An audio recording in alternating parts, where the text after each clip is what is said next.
CEO, Medical Director of HFit Health, and we'll be discussing COVID and masks and mandates and a lot of different things.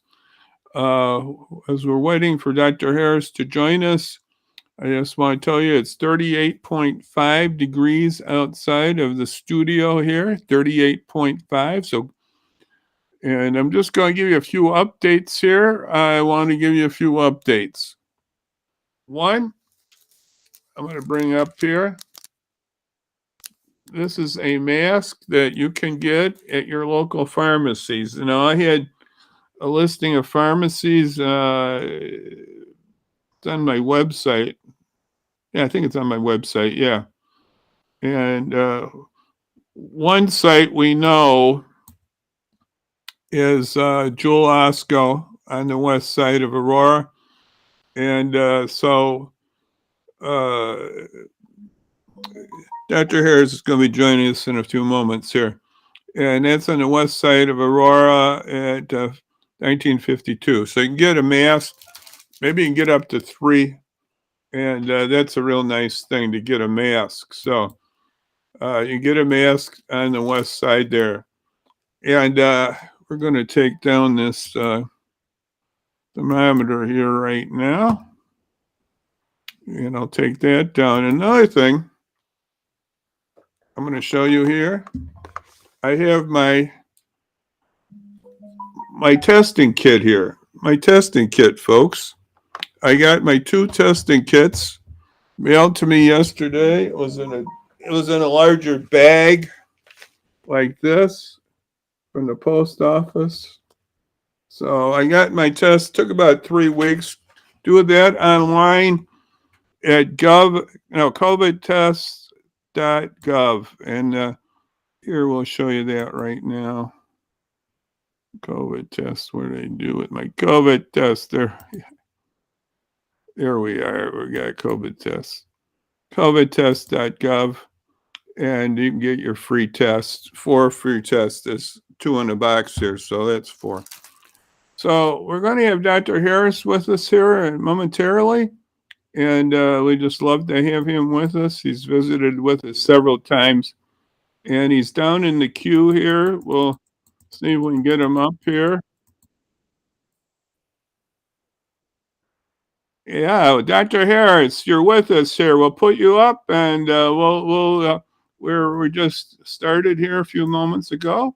So Dr. Anthony Harris will bring him up. Dr. Harris, thank you for joining us today. My pleasure, John. Thanks for having me. Yes, there's a lot of things out there today. It's a pretty moving day on the healthcare front.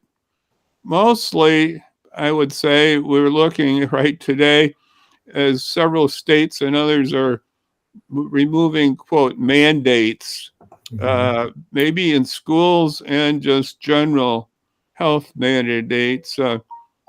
I saw that the Dr. Walensky of the CDC basically has been saying we can't give up yet. And what's your thoughts here on the mandates and where we're going here?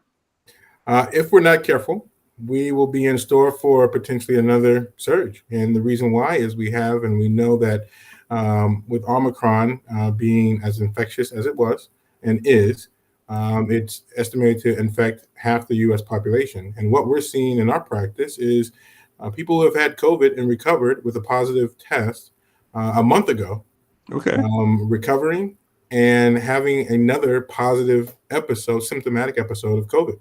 And that may be a result of BA2, if you're familiar with BA1. Oh, that new variant, subvariant, we would say, or whatever. Yeah, so they stealth variant or whatever. The stealth variant, yeah, exactly. So actually, BA2 is in the same lineage as BA1. They both came from BA1.1529, and that's the original Omicron. And when we discovered Omicron itself, we actually discovered 3 lineages: BA1, BA2, and BA3. We obviously have seen what BA1 has done to the global population. We've seen now what BA2 has done to countries like Denmark and Sweden that have experienced dramatic spikes even after initial decline of Omicron as a result of the BA2 overtaking as the number one type of Omicron variant in those nations. And I think we might be at risk, particularly with the easing of mask mandates, of having another surge from BA2 infections, as we're seeing that it is 1.5 times estimated more infectious than BA1 and has 40 different mutations than BA1. And that may result in susceptibility for people who have already had Omicron, unfortunately. So there's a lot we still don't know. And I think that is why Dr. Walensky is saying, let's take caution, let's not give up. And mask wearing certainly is one of the most effective in terms of the amount of effort it takes compared to other methods of trying to prevent transmissions. Yeah, I don't know if you heard this, but I earlier, just beginning, I got my free mask here at a local Jewel Osco, and Walgreens is supposed to have them too, and others places. So they were limiting. I was very sad. They were limiting one to a customer when it's supposed to be three. I thought, But anyway, these are the N95 masks, and then I did bring up, maybe you saw that about the test kit. I finally got my test kit. Excellent, excellent. 3 weeks, though. It was 3 weeks. Yeah. I thought I did it right away. I did it on a Tuesday when it was coming on Wednesday, and I got mine yesterday. I go, 3 weeks. Yeah. So that it took about almost as long for mine as well, and I know some who ordered theirs proximal to mine and my order, and they still have not received theirs. So we know there are some weeks delay, in getting the tests, but thankfully. People are eventually getting them and helping out with the ability to test when they're symptomatic or exposed. Well, I think that's good. I hope those who put in those orders earlier will get them before Saturday here, before the Super Bowl, if they're having some parties or something. Yes, the Super Bowl surge. I have not used mine. I have another two that I or whatever you want to call it, the box of two that I bought a few weeks. Oh, it's about a month ago or more at Walgreens before they even were going this way on the free ones. So I have 6 right now, but we might have a little gathering. I don't know. What was your recommendation when to use these tests? What did you say? Sure, I'd say use them in certain scenarios as what we call primary prevention format, and that's where you're testing prior to gatherings, right? And let's say you're having people over for the Super Bowl. And asking people to test prior to with a rapid antigen test would be appropriate, right? Just to ensure that no one, the risk of someone bringing COVID into your home is as low as possible, right? And that's the primary preventative pathway. The other is secondary prevention, meaning that you may have been exposed or you may be symptomatic with, upper respiratory symptoms or whatnot. And so testing in that scenario is to confirm that you may have COVID. And if you confirm, obviously, then you're able to take action accordingly to isolate. And we want people to continue to do that with the test that they have access to. And then the third is more as a measure to get people back, let's say perhaps into the workforce, which is what we do in my practice nationwide, and testing to make sure that as, for example, in California, where you're required to have a negative test to return to work. That is appropriate to do as well. And again, that's a more secondary and even tertiary preventative methodology for how we can deploy these tests. Yeah, and if the more tests out there with schools and et cetera will really help, and businesses. And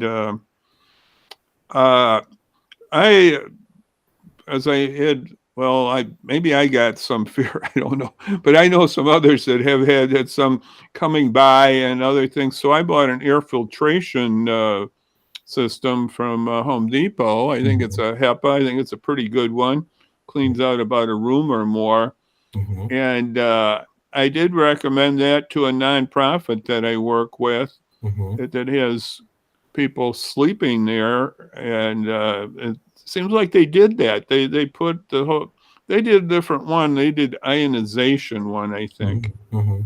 but they did do that. So that's a helpful thing too. Air filtration or purification, right? It is indeed, and as long as you have the appropriate level of filtration to limit viral particles, which you mentioned HEPA filter certainly is HL7, I believe it is, and then we know that you can reduce risk for airborne transmission with the appropriate filtration. Now, the measure there is how often are you turning over the air or in that scenario, and what we recommend is at least 6 times an hour to get at a level that allows. Oh, a change of filtering 6 times an hour or something you're Yeah, saying? changing over the air in the room 6 times an hour Well, is a standard for practice to reduce viral particles in various settings, in the workplace setting in particular. And so we've seen numerous companies install new HVAC systems that have that appropriate level of filtration. And there have been, even OSHA putting out recommendations on what type of HVAC systems and what level of filtration needed to actually offer some protection in the workplace and beyond. well, I see that coming down the road in schools, and et cetera. I mean, the way we're talking, I agree with what you're saying about more. That there's probably more out there, and Indeed. so we got to be prepared and all the way around uh, at schools, work, churches, everybody. But this mask going down thing, I've had people that just won't touch masks, won't touch vaccinations, and then this going down, it sort of makes me feel like I'll be honest with you, doctor. It makes me feel like the other side won here, uh, because now they don't have to wear a mask, and they can. You wear a mask, they might ridicule you or whatever. It's sort of it's a little disappointing in a way, uh, some Yeah, way. it is interesting to see how we as Americans address risk for COVID, and for this kind of sets up perhaps a precedent for how we deal with pandemics in the future, right? Right. And it. We will inevitably sleep in the bed we make, right? In terms of how we Okay. Yeah. Right. maintain our own level of competitiveness, if you would, as a nation, compared to other nations in regards to how we're impacted, but not by just COVID, but by other and future potential threats from a Right. Right. wellness standpoint. And and then this is no partisanship on my part. I'm just stating the facts. We know we are the most overweight nation, perhaps in the world. We're 47th in healthcare compared to other nations.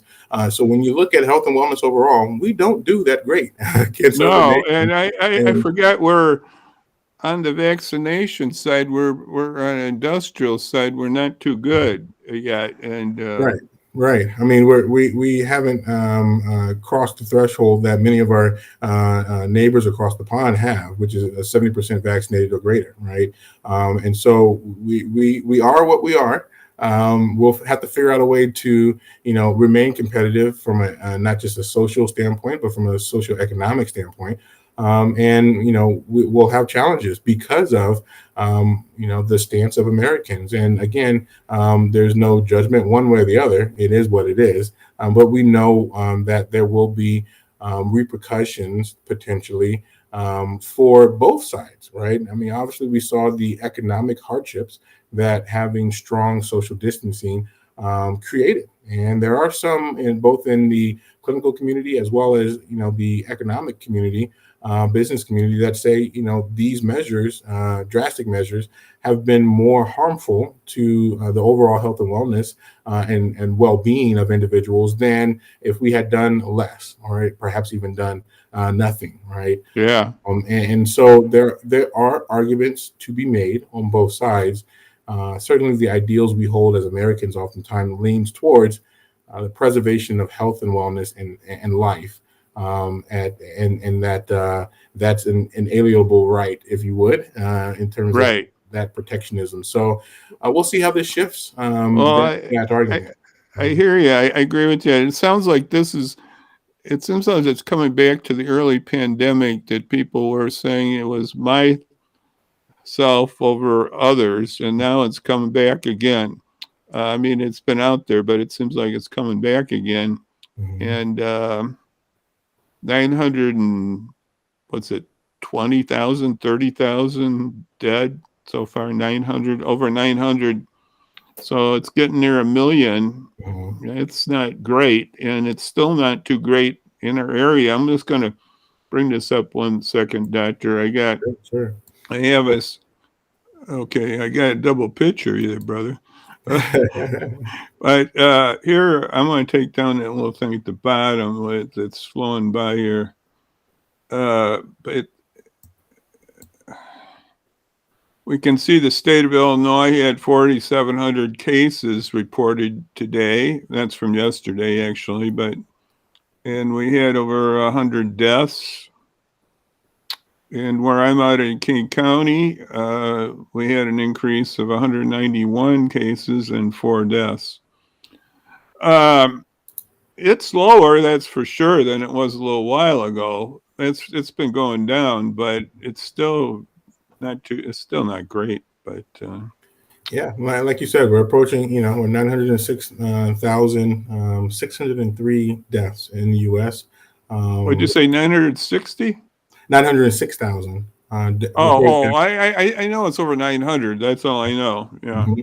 And 70 recorded 76 million cases, right? But we know that number is woefully underestimated because of the availability now of at-home testing, where you're not having positive tests reported. So, right, you know, right, well over, it's very likely, even if looking at CDC data, and I think I may have mentioned this before, the seropositivity data that has looked at the percentage of people that potentially have antibodies to COVID-19 from samples right. submitted. I mean, we're talking well over 60%, sometimes 66% of the population in Oh, you general. think it's that high? You think it's beyond that 70 million, or that's about a quarter? You think it could be up to 60%? Huh? Correct. Yeah. Yeah. Absolutely. So again, Gottlieb is Dr. Gottlieb is estimating that half of the U.S. population will be infected by just Omicron itself, and so we're looking at a tremendous burden still on the healthcare system. But we're looking at the death rate increasing still because we know it's about a 30-day lag between cases and the death rate.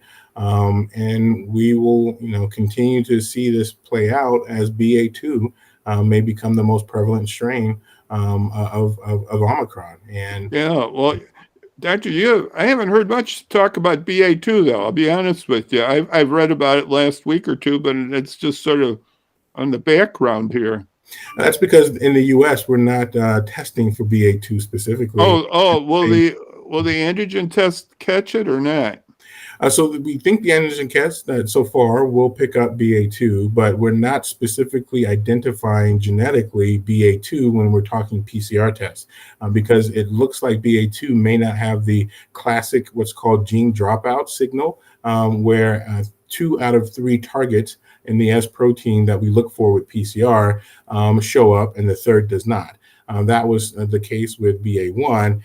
We think it might not be the case with BA2, which is a telltale sign you're dealing with Omicron. And so we may not be identifying it specifically as BA2 here in the US. And sequencing for BA2 specifically is not at the same level as it may be in other nations across the pond. Okay, so but you were identifying what'd you say, Denmark, and where else there's this? Denmark and Sweden, if we look at them specifically, they were very, very hard hit by BA2. They were at a decline over the last 3 or 4 weeks ago. They were declining, started to decline in their number of cases per million, but then rapidly spiked up as BA2 took over as the predominant strain. And so, in comparison, as hard hit as we were have been in the U.S., we peaked out with Omicron around 1,700 cases per million, roughly. Whereas Denmark was topping out at 7,600 cases per million. And so you can see that dramatic difference in terms of Wow. impact. Yeah. Like I said, they haven't talked about it too much. I think, well, maybe you don't want to scare people, but Walensky was basically saying, don't do this about the mask idea. Probably that's the way to do that instead of don't let up, right? That's it. Well, and I agree with Dr. Walensky. We should continue to wear masks. Again, it not just protects yourself, but it protects others. And again, it's something. Hopefully, I know we're tired of it, but we all should be accustomed to it by now, at least in terms of the routine, right? And oftentimes it's said that it only takes 30 to 60 days to develop a habit. And at this point, we've been doing it for that long. And so why not continue it until we're on the other side of this pandemic, at least until we're on the other side of this spike from Omicron, which we're not. We're still at high rates of transmission, albeit declining. But we have yet to see again what the impact of BA2 might be. So, yeah, I'll bring this up. We brought it up before. I'll just put that. But that's where you get your free tests at covidtest.gov. It's pretty easy, and look, it should come faster than the 3 weeks. I think we were on the initial side, so I think it should be moving faster here when you get yourself registered there. And the other thing is your local pharmacies having the free mask. And the other thing on that on the test, though, if you have insurance, you can get, what's it, 8 tests paid tests. for? Correct. You can get reimbursed for 8 tests. In some cases, you can have the test paid for at the time of purchase, depending on your. Okay. I noticed that Walgreens were selling individual tests, so I think they were lower priced than they were before. Mhm. Somewhat, they were like $9-10 instead of $12 per test, so it is a little lower. So, Dr. Harris, what word would you give us to move ahead on with us right now as we just think about where we're going? Just a few more words. To highlight a comment that we just got from Presley White, saying that he's done his part. He's gotten vaccinated, had 3 shots, and really doesn't want to wear a mask unless in close quarters, which I totally understand, right? And identify with that. I don't wear my mask around my house. I even with my family and our neighbors, we've probably heard the terminology bubbling together, which we have been throughout the pandemic. All of us are vaccinated that can get vaccinated. And in those settings, we have them over for dinner. We're not wearing our mask, right? But we still require testing routinely when we go from one house to another prior to going over. And when we're out and about, we are wearing our mask, right? And so I certainly understand, the fatigue that we all are experiencing from having to still wear masks in certain settings. And, to be honest, when we look at for example, restaurant environment, you're sitting at the table and you're not wearing your masks. And we're not, as far as we're tracking, not seeing, for example, a huge transmission amongst that setting. But I caveat that with, I haven't seen any studies specifically looking at transmission rates in that restaurant setting where masks are not being worn because of dining, right? But if we, anticipate the high risk, to support what Mr. White has said in terms of close quarters, we're still going to see mask wearing on airlines for some time to come, right? Because you have individuals tightly packed together in a closed, confined space for a prolonged period of time, transmission risk would be high without masks in that setting. And what you don't see, right, is requirements for vaccinations to get on the airplane. I doubt we'll see that come to fruition at any point because of the dynamic that we have here in the U.S. with regard to vaccinations. And so likewise, though, consider the setting of school-aged children and having to sit across the table from at lunchtime or having to sit next to in the classroom without masks being worn, right? And I have a 4-year-old daughter. She, is used to wearing her mask, but certainly would celebrate having to not don her mask at school. But here in Chicago, Illinois, that is not the case. And as a parent of a 4-year-old turning 5 that we could not vaccinate until she turns 5 later this month, we still, enjoyed the opportunity to have her protected from potential exposure because kids are wearing their masks in the classroom. So, there's give and take on both sides. And certainly, I think as soon as possible with decline in transmission risk, we should consider in earnest when that threshold is crossed to limit masks mandates, and do so with the notion that when we wouldn't expect another spike. I'm just concerned personally and professionally as a clinician about BA2, what is done across the pond in other nations, and what it might still represent for us, particularly if we're removing in the school children mask mandates at this point in time. And let's be honest, right? Kids are being impacted more than they were in the beginning of the pandemic. Look, I got a good friend Right. that I grew up with. His son is in the ICU right now. Really? His son's my Wow. daughter's age, right? And so, it's very real. They live in Florida, right? And so it's very still real. And that's why, I think it's still worthwhile to have and consider these mandates. If we can prevent one kid from going to the ICU and one lost child, I think it's still worth it. And certainly, I would say if any parent, if it's their kid, they would say it's worth it as well. And so we all should take that into consideration because it's still a very real threat. I think so. And at the bottom of the screen, we have ways to get vaccinated. This is basically out in the western suburbs, but vnahealth.com/COVID. You can get your vaccinations. You can get the flu shot there, and testing. They'll also do testing.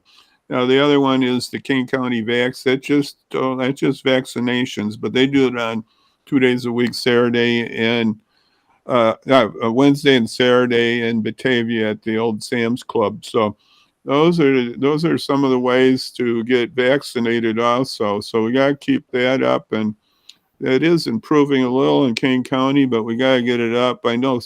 I'll be straight with you. Cook County really has got a pretty good number on vaccination numbers. I think it was 70 or maybe more even, just general. And we're in Kane, we're at, I forget, 63 or 6. We're below the average. I think it's 65 in the state maybe or something like that. And we're lower in Kane, so I don't know. We got to improve that. And our case numbers are a little higher too than other areas too. Not much, but they are. And you can see case numbers across the country. If you want to get a little information on this type of stuff, and is the New York Times COVID page there. They have they have a lot of data on every state, so you can know counties and state and everything. It's a New York Times site. So Dr. Harris, I just thank you for coming by and visiting with us here. My And pleasure. and I'm just going to bring this up on Friday. We're going to have Sunny DeRoma of the VNA Health. We've talked to Sunny about COVID, but we're going to talk maybe we'll talk a little COVID, but mostly about helping seniors and how they do things for seniors, visit homes and stuff like that, and do vaccinations for seniors and everything. So that's going to be on Friday with Sunny DeRoma. And I said Rama. I think I should say Rama, not Roma. It's Rama.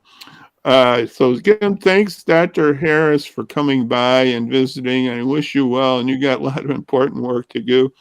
And thank you for alerting us about that BA2. I think that was a point that we'll have to take very seriously and watch out for that BA2. Yeah, So, and next time we can talk about long COVID. 1.6 million Americans not at work potentially today because they're still suffering from COVID symptoms. That's the other point about the idea of, quote, we'll just get everybody get COVID and then they'll be, instead of vaccinated, but they're going to get long haul, so that's we can talk about that idea. Huh? Yeah, we can talk about that next time, along with the short-term and long-term disability that may represent for millions and why they're not in the workforce. And then we can also talk about depression, mental health, and the Oh, opioid. the county people have also wanted to talk about that with me Yeah. too. And then the I know opioid that's out crisis. there. There's a lot of different angles here. Yeah. There's going to be many ripple effects as a result of COVID that we'll be dealing with for years to come, and I having think measures to so. help mitigate those and minimize those ripples as much as possible will be key as we continue to deal with COVID for the next, potentially 2-3 years. Okay, well, we'll look forward in the next few weeks here to have another little conversation here about long haul You bet. and mental health, maybe a little both, or I guess the effects of COVID. That would be the better way to That's it. look at, right? That's it. Yeah. Yeah. Well, thank you much, Thank you. Dr. Harris, for being with us. And I'm just going to say, everybody out there right now, God bless, and we'll see you then on Wednesday, Lord willing. Okay, Thanks thank a you lot. again, Dr. Harris. All right. Thank Bye-bye you. now. Appreciate it. And shout out to Mr. White there. Thanks.